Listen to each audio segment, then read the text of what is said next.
समर्थांचा एक मंत्र आणि शत्रूंचा नाश। एक गावात गणू नावाचा गरीब पण अतिशय भक्तिशील माणूस राहत होता। तो स्वामी समर्थांचा खूप मोठा भक्त होता।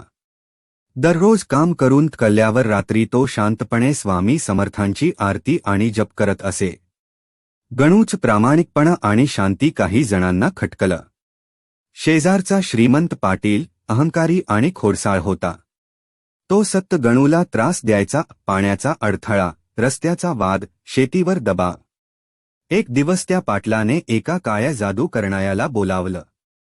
गणूवर तांत्रिक प्रयोग केले गेले, त्याला थकवा, भीतीची स्वप्न आणि घरात विचित्र गोष्टी जाणवायला लागल्या।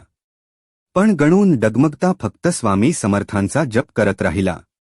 स्वामी समर्थाय नमः दररोज सकाळ संध्याकाळ 108 वेळा मंत्र जप करत होता। काही दिवसातच ते घर एक दिव्य प्रकाशाने भरून गेल्यासारखं वाटू लागलं। घरात शांतता आणि समाधान परत आलं। दुसरीकडे त्या पाटलाला अपयश, त्रास आणि मानसिक अस्वस्थता वाटू लागली। त्याने पुन्हा तांत्रिकाला विचारलं तर त्याने सांगितलं, तू ज्या व्यक्तीला त्रास दिलास तो स्वामी समर्थांच्या रक्षणाखाली आहे। तो घाबरून गेला। दुसऱ्याच दिवशी पाटील स्वतः गणूकडे गेला, पाया पडून माफी मागितली। गणूने माफ केलं। पण हे स्पष्ट झालं, ज्याच्यावर दैवी भक्ती असते त्याच्यावर कोणतेही वाईट परिणाम करू शकत नाहीत।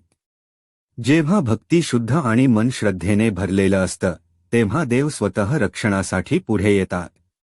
ही कथा आवडली असेल तर लाईक करा, सबस्क्राईब करा।